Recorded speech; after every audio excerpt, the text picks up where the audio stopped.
Good afternoon, everybody. I'm Tim Barber. I'm one of the public information officers for the United States Capitol Police. We know you have a lot of questions, and as part of the new way we're doing things here, we're going to come up and we're going to explain briefly what we've been doing in general to prepare for tomorrow's demonstration and, of course, answer some of your questions. You're going to be hearing from Chief Tom Manger, Assistant Chief for Protective and Intelligence Operations, Yogananda Pittman, Acting Assistant Chief for Uniformed Operations, Sean Gallagher. We are also accompanied by the District of Columbia officials here. So you're also going to be hearing from Metropolitan Police Department Chief of Police Robert Conte, Dr. Christopher Rodriguez, the Director of DC's Homeland Security and Emergency Management Agency, and DC's Deputy Mayor for Public Safety and Justice, Chris Geldhard. Then Chief Manger will come up here and open it up for some questions. Well, as many of you know, we are more than happy to talk to you about our preparations in general.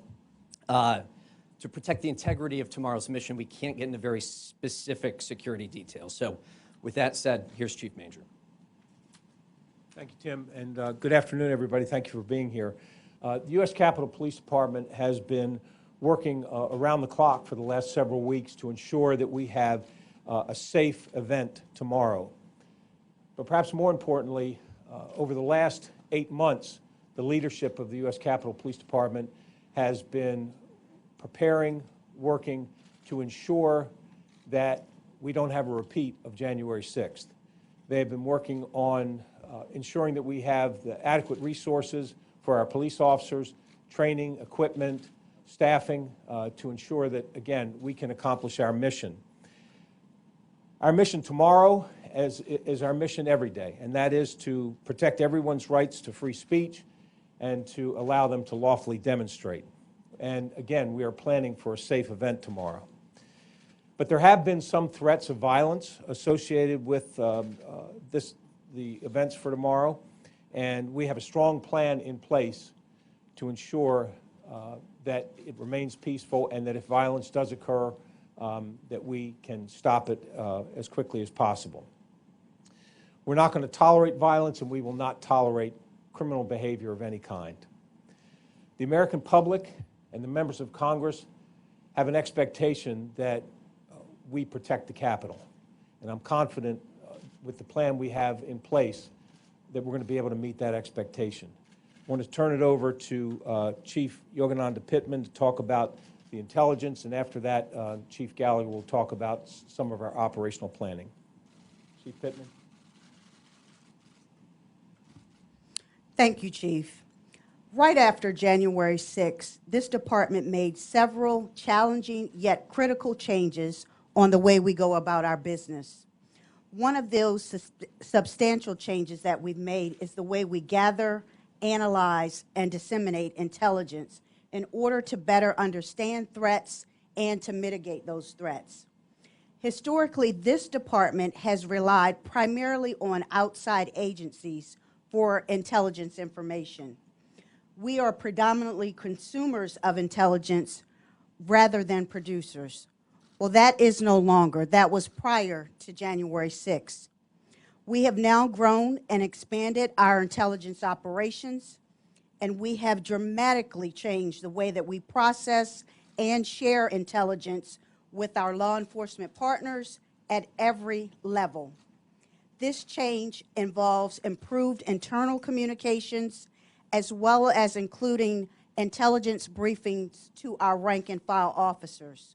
We do feel that these improvements, coupled with the other existing efforts, will help transform our department operationally as well as from an intelligence-driven perspective agency. And with that, I'll turn it over to Chief Gallagher.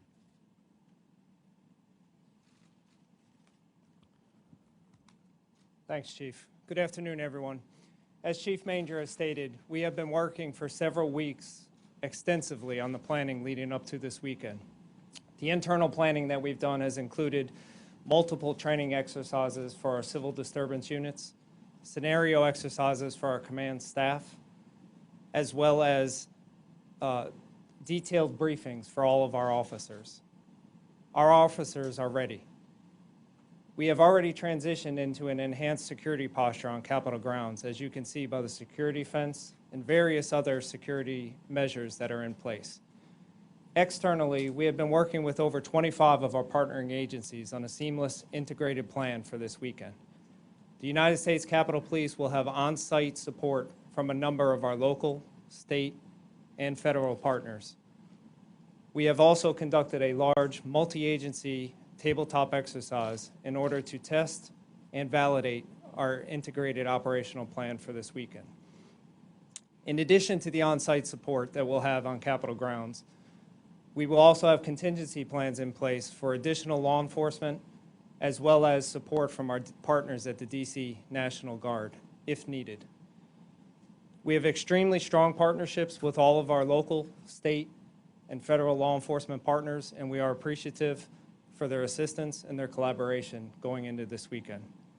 We are hoping and expecting a peaceful event this weekend, but our operational plan is scalable so that we will be ready to handle anything that occurs. Thank you. Chief Conte.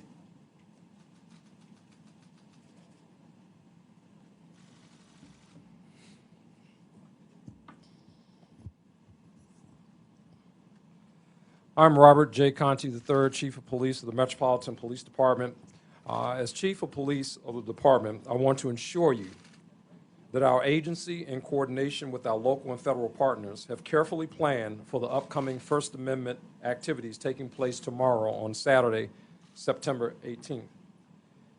In addition to the scheduled demonstrations, our city will also hold the popular H Street Festival, a number of sporting events, and concerts.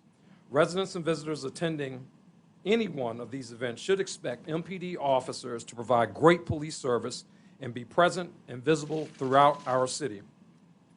While we have multiple high-profile events, MPD will handle these while continuing to provide routine police service throughout communities all throughout our nation's capital. Our department has increased staffing today and is fully activated for tomorrow. So you will notice an increased police presence around the city, and this is to ensure everyone's safety and security throughout the district. The Metropolitan Police Department handles hundreds of demonstrations each year. The First Amendment assemblies planned for this weekend are no different, and we are prepared. We haven't had an opportunity to speak with the organizers of this weekend's demonstrations and have planned accordingly. We are also aware of various countergroups planning to exercise their First Amendment rights. As a reminder, the district's gun laws will be enforced, and in the event we observe individuals in possession of a firearm, we will take police action. DC Code expressly prohibits anyone from carrying a firearm within 1,000 feet of any First Amendment assembly, to include members of the public who have been issued a concealed carry permit in the District of Columbia. Earlier this week, we posted no gun zone signage around the demonstration area. We're also asking the public to be patient and be prepared for disruptions to roads, parking, and getting around the city, as a number of road closures will be in effect. There are a number of road closures around the Capitol and Constitution Avenue that all residents and visitors should be aware of on this day, and the possibility that additional intermittent closures go into effect to safely facilitate all activities. To see a complete list of these closures and to stay up to date while the events occur, please check our 2 Twitter accounts, at DC Police Department and at DC Police Traffic. And as always, if you see something, please say something. Please report any suspicious activity to law enforcement immediately by dialing 911. Thank you and have a safe weekend. Chris Rodriguez, Dr. Christopher Rodriguez, DC's Director of Homeland Security and Emergency Management Agency, will now provide brief remarks.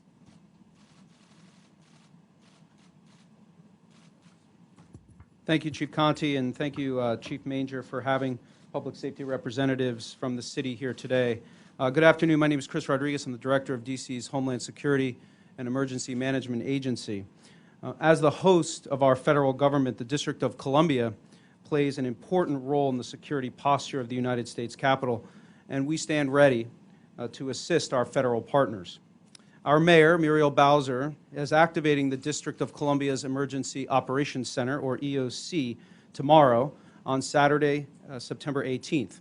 This activation will allow district government, led by the Homeland Security and Emergency Management Agency, to establish clear coordination and communication with our local, regional, and federal partners to ensure interagency coordination, to monitor the various planned First Amendment events, and to provide situational awareness and resource management if needed.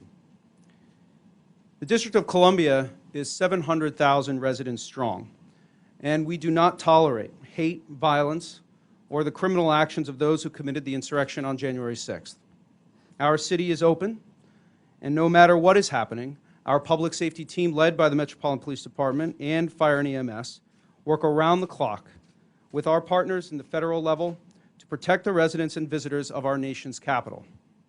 In fact, as the Chief mentioned, this weekend is filled with activities that showcase what makes D.C. great, from a time-honored street festival, college football, to concerts and a baseball game.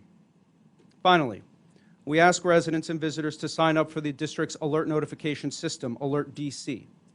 By staying informed, Alert DC is your personal connection to real-time updates on traffic, weather, and more. You can do that by signing up at alertdc.dc.gov. I'll now turn it back to Chief Major for questions. Thank you. Thank you. Yes, sir. Chief, several of you said you expect this to be a peaceful demonstration here tomorrow. So I'm wondering then if the enhanced security posture of the fence, the full activation of these officers, is based on specific intelligence that it won't be, or just a desire to not leave anything to chance?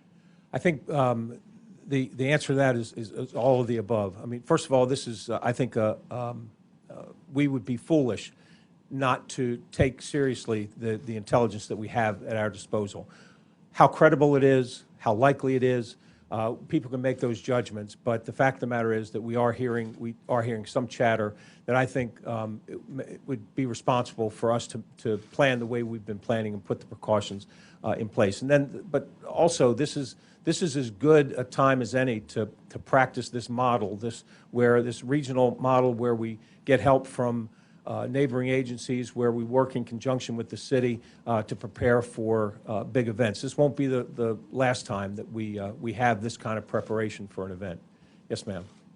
Is this the new normal for every large protest that will take place? Is it going to be this level of planning? I don't know that it's the new normal in the respect that if we have information that there could be violence or there could be issues, there would be this kind of planning. It doesn't necessarily depend on the size of the event. There are events where 50,000 people are expected, and it might not have this, we might not do the same things in preparation just because of the nature of the event and the intelligence associated with it. So, yes.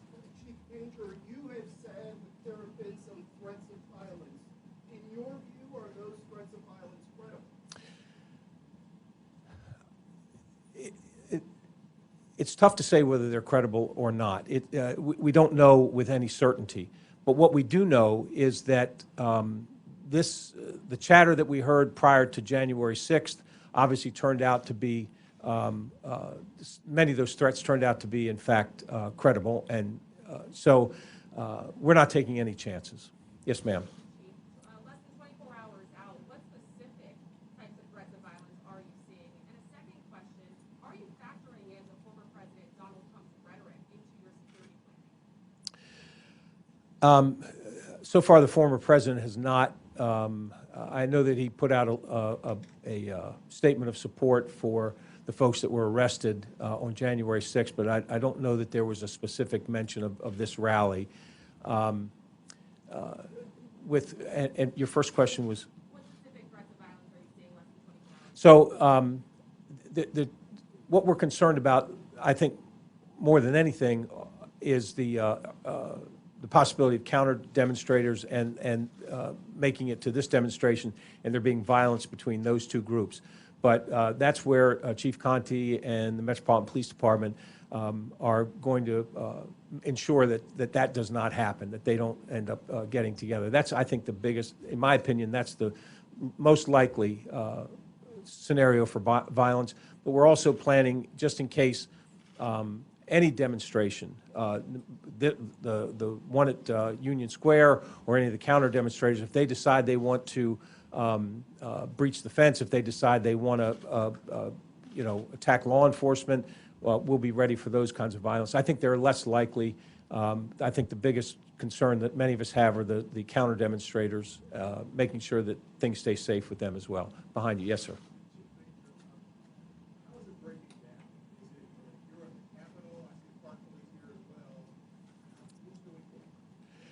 well. Who's doing what? As Chief Gallagher had mentioned, we have already gone through a tabletop exercise where we have specific assignments for the agencies that are helping us. And so there'll be different agencies responsible for different areas. We clearly have to not just be concerned with the Capitol itself, but I mean, we've got a fairly large campus with a lot of buildings, so we've got help there as well. So particular agencies have been assigned particular areas and specific responsibilities. I noticed you said, though, that, for example, DC police are responsible for keeping, I guess, the people at Freedom Plaza from the people who are here for the Capitol. It's MPD, but the U.S. Park Police will, I think, would assist with that as well. Yes, sir.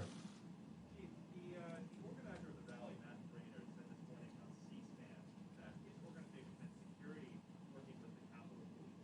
Is that true? Our folks have been in touch with the organizers, and we are aware of the fact that they have security folks. As far as the communication, it's just been just cursory coordination. We're aware that they're there. Yes, sir.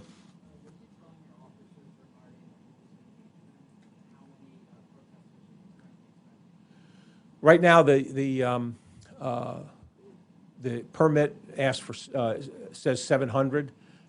We don't know if it's going to be 500, 700, 1,000. We don't know how many people to expect, but we do know that the permit was for 700. Oh, I'm sorry. Look, in terms of how we engage, we handle multiple demonstrations at the Capitol and the Supreme Court every day.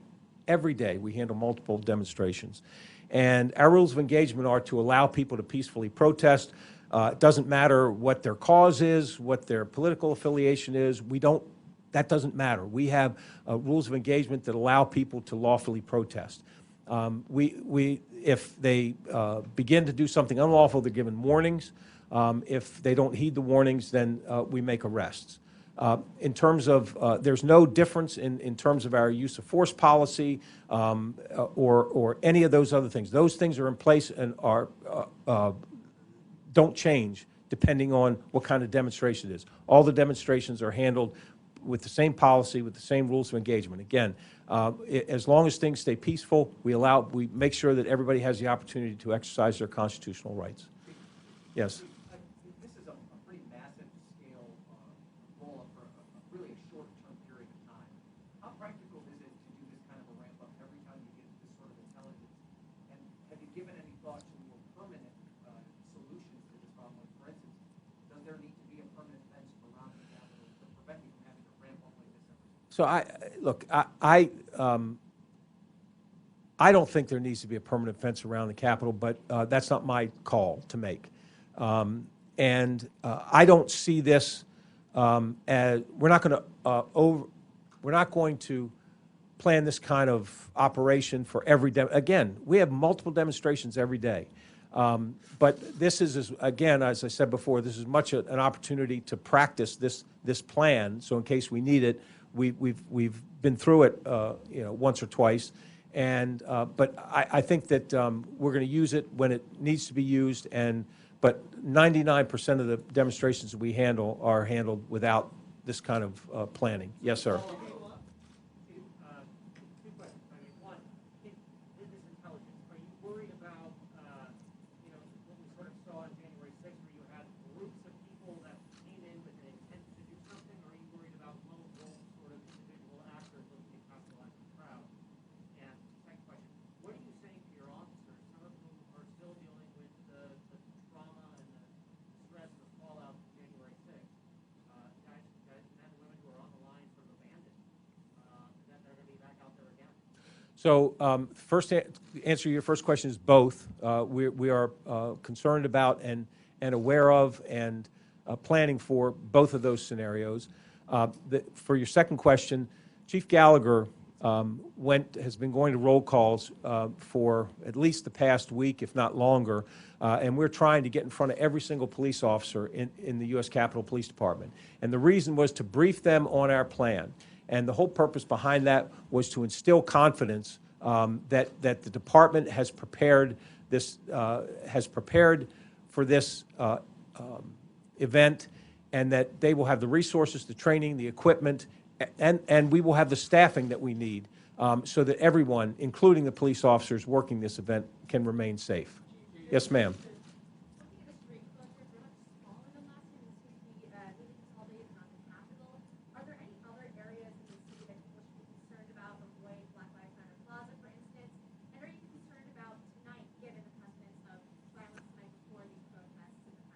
So I'll let Chief Conte talk about the rest of the city, but obviously we have heard chatter about, heard a lot of chatter about when and where things might happen. But our operational plan began 2 days ago. So we have an operation ongoing tonight as we've had the past couple of days. Yes.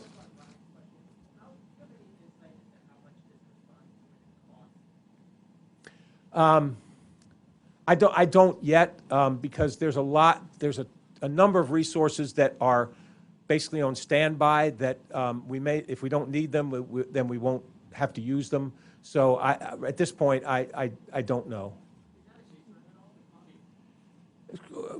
There's a lot of people that are concerned about the cost. And I'm not. I understand that's a concern, and that I have to pay attention to that. But my bigger priority is the safety and security of the folks demonstrating, the safety and security of the Capitol. Yes.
So we are trying to be good neighbors. Yeah, thank you for that question, Darcy. The Metropolitan Police Department, we're prepared.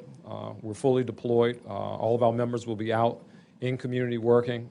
As Chief Manger mentioned, certainly we have concerns about the Capitol area itself, but the Capitol Police, they will be handling that, and the Metropolitan Police Department will be here to support, and we will support our communities, as we have with every demonstration that happens in this city. We will not abandon the residents of the District of Columbia. We will make sure that those communities are equally safe.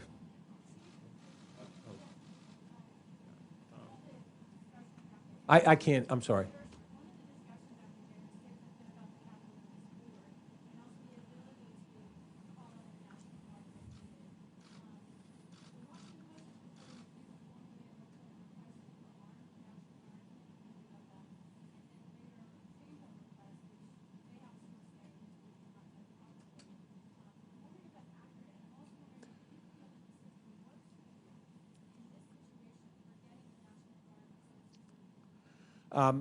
So the story is not accurate.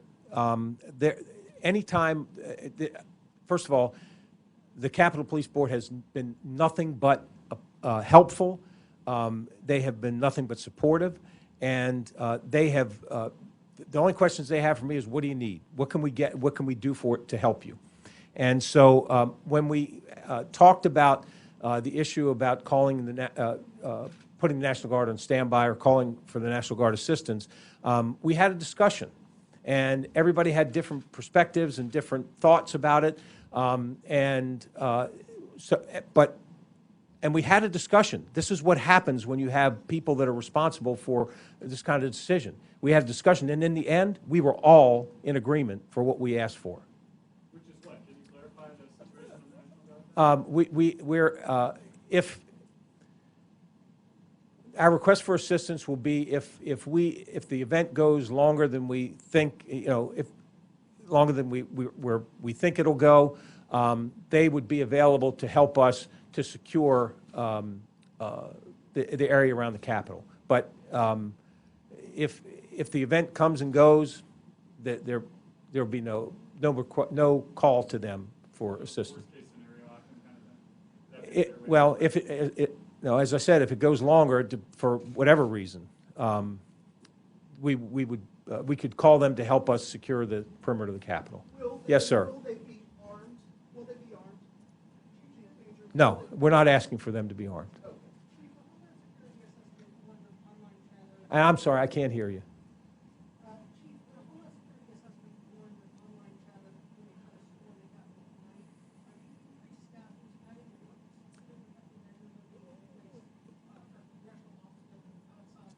So that's a great question, but my apologies. I am not talking about numbers, tactics, just because I want my cops to be safe, and I don't need to necessarily tell folks that might want to do something unlawful, give them the advantage of knowing what we're doing. But the answer to your question is yes, we are aware of that, and yes, we are prepared. Yes, in the back, sir.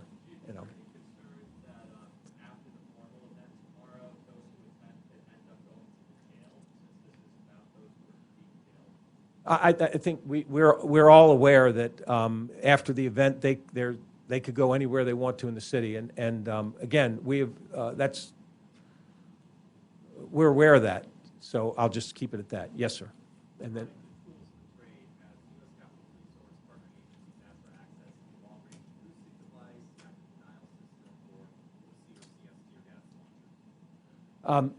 Again, I don't. Those kinds of details only, we'll talk about them afterward. If we use anything we use, we'll be happy to talk about.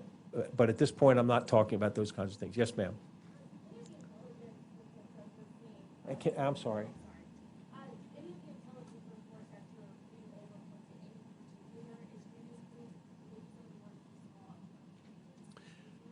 I think that there have been, many of the intelligence reports talks about some of the organizations that were here on January 6th, and so we're seeing those kinds of things, but we're also seeing mixed messages about whether folks are coming or not coming. So, so it's good that we know it. It's good that we're paying attention to it, but as is often the case with intelligence, it's not really clear. You have to make value judgments about, okay, well, we're reading this, but what does it really mean? So that's something that, as Chief Pittman talked about, we've got good people who are trying to give us the best recommendations, but the fact that we have this information, that helps us plan better. And folks, we're just going to do a couple more questions, just to have. Yes, sir. And this is for probably Chief Conte.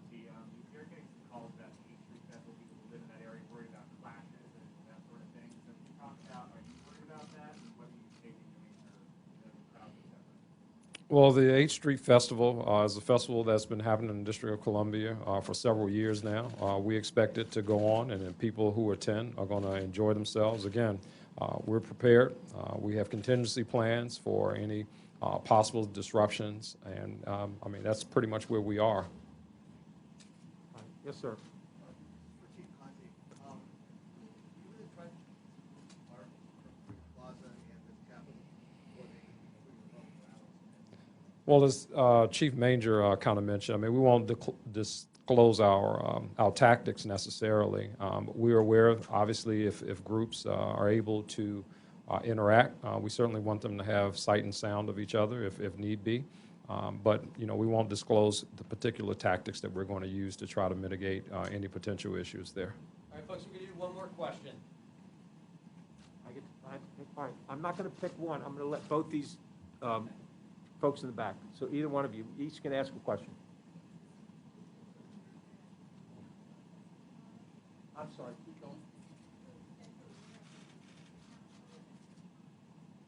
going. We're aware of three, how about I take it on? We're aware of three groups, and two of the groups haven't had much of a history of violence. One of them has had some clashes before, so we're aware of three groups that may be doing counter-protesters. Yes, ma'am.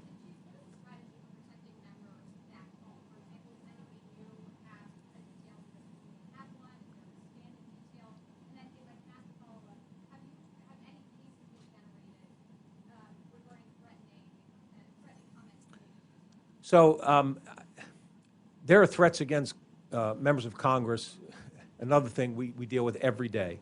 And we have not had really anything that has specifically been tied to the rally tomorrow, but there have been, we have, just in the last few days, we've had a number of threats, specific threats come in against specific members of Congress. So we're going to handle those the same way we always handle those. And there's nothing different about the way we're going to deal with those because of the rally tomorrow. Thank you all very much. Appreciate it.